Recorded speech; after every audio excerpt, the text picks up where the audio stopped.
Nah setelah itu Nabi Ibrahim AS pun pindah ke negeri Syam. Memulai hijrah ke negeri Syam itu sekarang Palestina, Jordania, Lebanon, dan Syria. 4 negara, dulu namanya Syam. Maka pindah ke negeri Syam, kemudian mulailah berdakwah di sana. Seraya membawa istrinya Sarah, gitu. Nah di situ dia mulai bertemu dengan orang-orang yang juga masih belum mengenal Tuhan. Maka Nabi Ibrahim melihat ini kayaknya perlu disampaikan nih. Gimana caranya menyampaikan kepada mereka konsep ketuhanan. Ditanya, apa yang kalian sembah? Ada yang bilang bintang, ada yang bilang matahari, ada yang bilang bulan Tuhannya gitu. Maka Nabi Ibrahim sengaja, nama-nama yang disebut ini Nabi Ibrahim sengaja di depan mereka bilang, apakah ini Tuhan? Ditunjuk bintang-bintang tersebut. Iya, mereka bilang iya. Nabi Ibrahim bilang, kalau gitu saya akan coba memperhatikan. Karena Tuhan pasti tidak akan meninggalkan saya. Ternyata tiba pagi hari, hilang. Karena terang matahari kan. Hilang, gak ada. Oh, gak mungkin ini Tuhan. Ibrahim sengaja membuat mereka berpikir.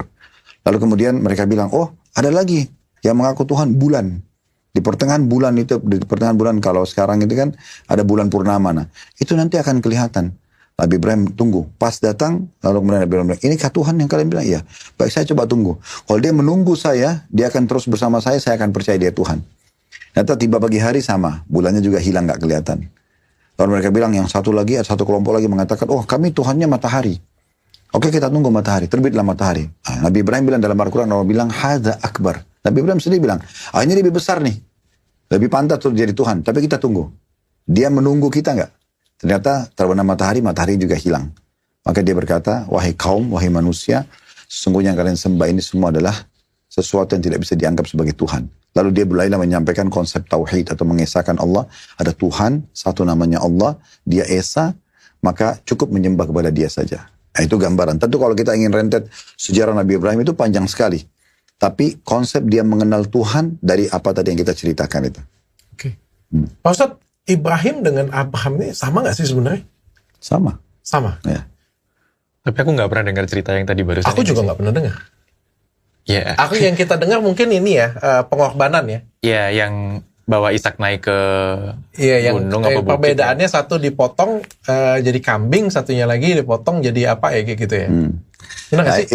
itu next sejarahnya. Jadi kalau setelah Nabi Ibrahim hijrah ke negeri Syam, ini kan tadi awal-awal sejarah.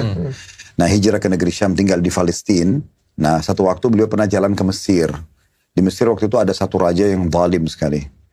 Dia salah satu kezalimannya ya disebut dalam sejarah itu, dia suka mengambil istri orang.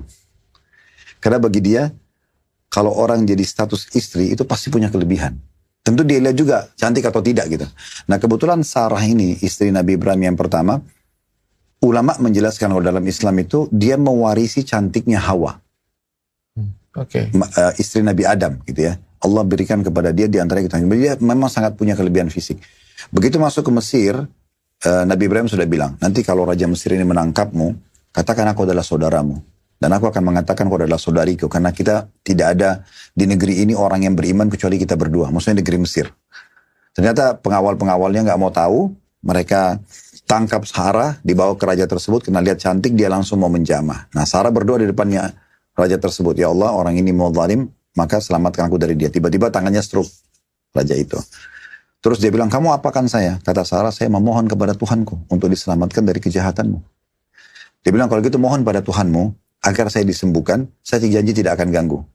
Sarah berdoa lagi, ya Allah selamatkan.